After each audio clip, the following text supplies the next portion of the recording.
Selamat pagi saudara-saudara permisa, dan saya akan membawakan satu topik yang saudara-saudara tidak begitu sukai.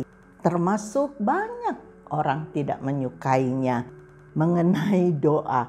Mungkin saudara akan bosan dengar mengenai doa. Tetapi di dalam hati saya teringat untuk saya membawakan hal ini. Yesus menjadi teladan di dalam hal doa.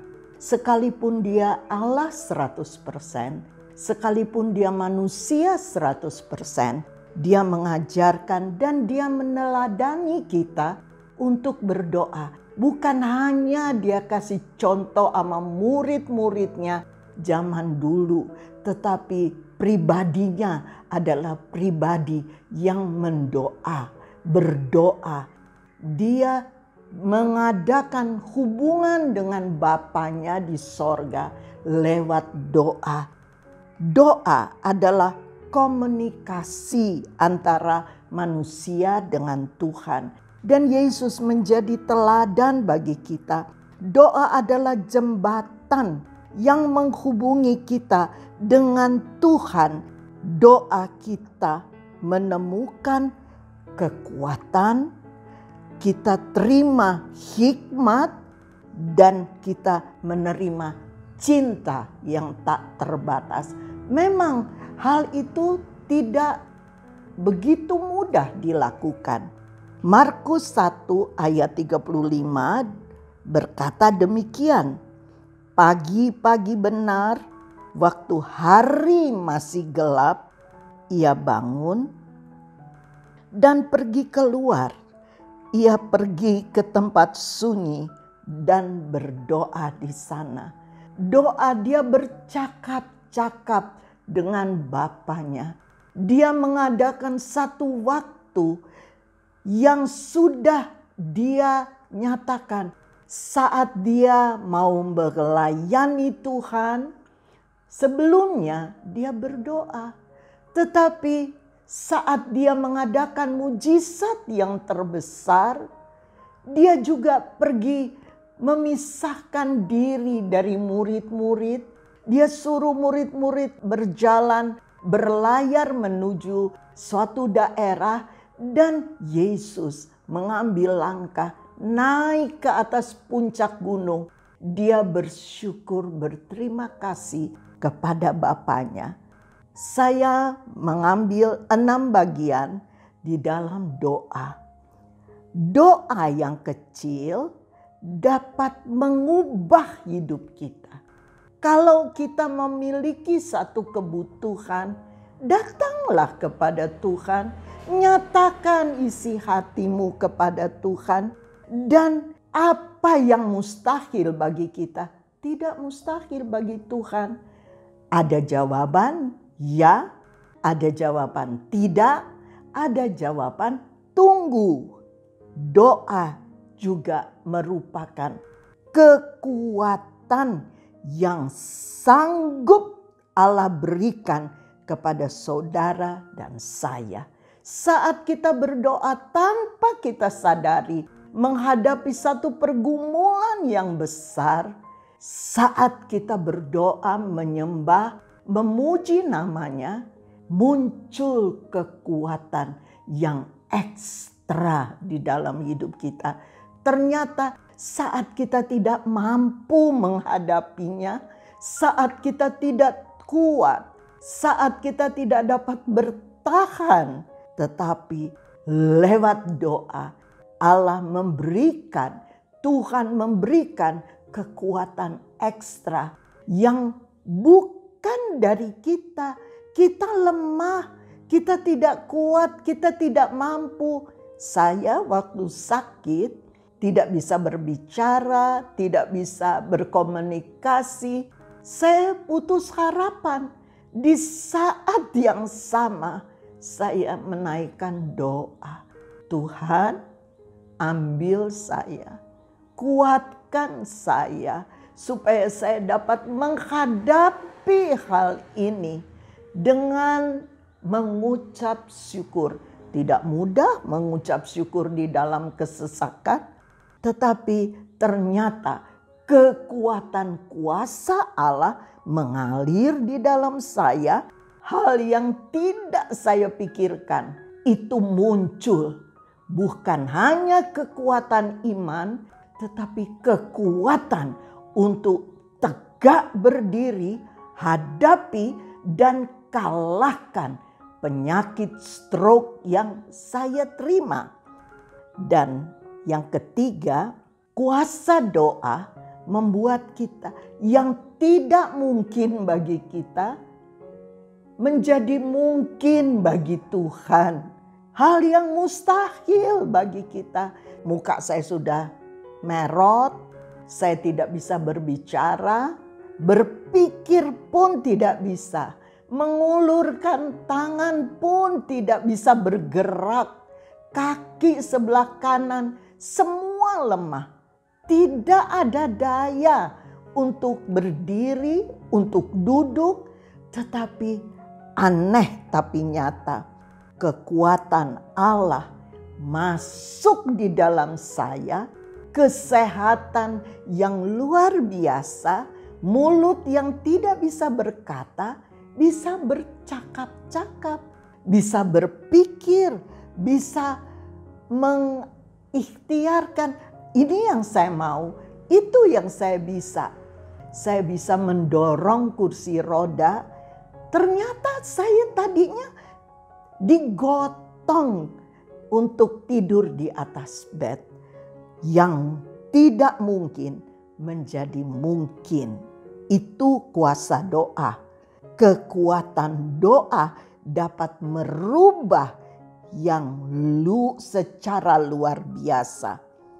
Yang kelima, doa membuat kita tabah dan membuat kita tetap tenang. Sebab iblis tidak menyukai doa. Iblis gemetar kalau melihat kita mempunyai persekutuan yang indah dengan Tuhan. Iblis tidak suka karena dia tahu ada kemampuan dari Tuhan mengalir di dalam pribadi itu. Sebab itu banyak orang tidak menyukai doa. Ngantuklah, baca firman Tuhan kita bisa menjadi ngantuk. Berdoa apalagi kalau malam hari, kuasa mengantuk itu lebih kuat. Karena ditiup iblis untuk kita tetap abaikan. Di saat kita berdoa, ketenangan dari Tuhan itu melanda pikiran saya. Kekuatan dari Tuhan saat kita menghadapi pencobaan yang hebat, dahsyat, tidak terselesaikan. Ketabahan yang Tuhan miliki mengalir lewat doa. Dan yang keenam, saya bisa baca di sini, kita berdoa bagi khusus hamba-hamba Tuhan, juga buat jemaat. Pertumbuhan indah buat jemaat. Buat murid-murid sekolah minggu, buat para remaja, buat pemuda, buat kaum wanita, buat jiwa-jiwa lama yang sudah undur dari Tuhan. Mereka ditarik kembali. Bukan lewat kita besuk saja, tetapi lewat persekutuan doa. Tanpa doa, firman Tuhan bilang, kebodohan. Kalau di dalam Markus 14 ayat 37 sampai 38, Yesus minta murid-murid 3 kali. Yesus bilang, bisakah kamu berdoa 1 jam saja? Murid-murid mengantuk. Tetapi Yesus berkata, jikalau kamu berdoa, kamu dapat mengatasi segala percobaan. Pencobaan-pencobaan yang ada di depan kita dikalahkan oleh doa pribadi seseorang. Dan Efesus 6 ayat 18 katakan, dalam segala doa dan permohonan, berdoalah setiap waktu di dalam roh, dan berjaga-jagalah di dalam doamu itu dengan permohonan yang tak putus-putusnya untuk segala orang kudus. Kita mungkin tidak bisa berjumpa satu dengan yang lain, tetapi kita bisa berdoa buat para pemimpin kita. Kita berdoa buat hamba-hamba Tuhan. Kita berdoa buat guru-guru sekolah minggu. Kita berdoa buat jemaat Tuhan, jiwa-jiwa lama atau jiwa-jiwa baru, supaya mereka bertahan di dalam Tuhan, supaya bangkitkan iman mereka. Tuhan dapat memakai berbagai cara untuk menarik mereka, untuk menjawab doa kita. Mungkin saat ini belum terjawab. Seringkali orang jemu untuk berdoa syafaat. Saudara, doa syafaat yang diberkati adalah orang yang kita doakan dan kita sendiri yang mendoakan. Bukan hanya orang yang kita doakan yang diberkati, tetapi bagi pribadi yang berdoa syafaat, berkat Tuhan itu juga turun atas kita. Kekuatan Tuhan turun atas kita. Kemampuan Tuhan turun atas kita. Turun atas orang yang kita doakan dan turun bagi kita pribadi. Sebab itu milikilah kekuatan doa pada setiap kesempatan, sebagaimana Roh Allah memimpin kalian. Hendaklah kalian berjaga-jagalah dan jangan menyerah. Berdoalah selalu untuk semua umat Allah. Berdoalah untuk semua hamba-hamba Tuhan, supaya saat kita berbicara dengan Allah, Allah memberikan kata-kata yang tepat, benar, rahasia kabar baik sebagai duta atas pekerjaan kerajaan sorga, memberitakan Injil keselamatan. Doa, kekuatan, hikmat, dan cinta yang terbatas, jawabannya pasti. Mungkin saat kita berdoa, kita belum dengar jawaban, tetapi jawaban doa itu pasti. Tuhan tidak pernah ingkar janji. Sebab itu semua jemaat Tuhan wajib kita berdoa dengan tidak putus-putusnya. Sebab doa itu memberkati orang lain dan memberkati kita sendiri. Amin. Kita berdoa. Bapa Surgawi, terima kasih hamba boleh menyampaikan keteladanan Yesus kepada umat Tuhan untuk selalu memiliki kehidupan doa. Bukan hanya buat orang-orang tertentu dan khusus hamba-hamba Tuhan, tetapi tiap umat Tuhan, dari anak-anak sekolah minggu, remaja, pemuda, orang dewasa, jiwa lama atau jiwa baru yang baru kenal Tuhan. Biar kami memiliki hubungan doa.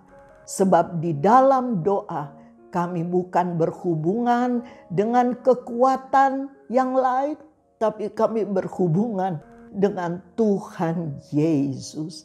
Kami mengasihi Engkau, kami mau hidup di dalam Engkau. Banyak hal yang harus kami jumpai dalam dunia, perkara besar atau perkara-perkara yang sukar kami pikirkan, tetapi lewat kekuatan kuasa doa, jawaban itu pasti bagi kami. Kekuatan Allah, ketenangan yang Allah miliki, itu menjadi bagian kami. Ajarlah kami umat Tuhan keseluruhan suka berdoa, khususnya pribadi-pribadi umat Tuhan yang berpaut, bergantung, melekat sepenuh kepada Tuhan Yesus Kristus. Engkau adalah andalan hidup kami, Engkau adalah kekuatan, kemenangan, hikmat yang kami peroleh daripadamu. Terima kasih Tuhan Yesus. Hamba boleh sampaikan kuasa kekuatan doa ini dengan maksud umat Tuhan mempraktekkan hal ini dan mengalami keuntungan di dalam kekuatan doa.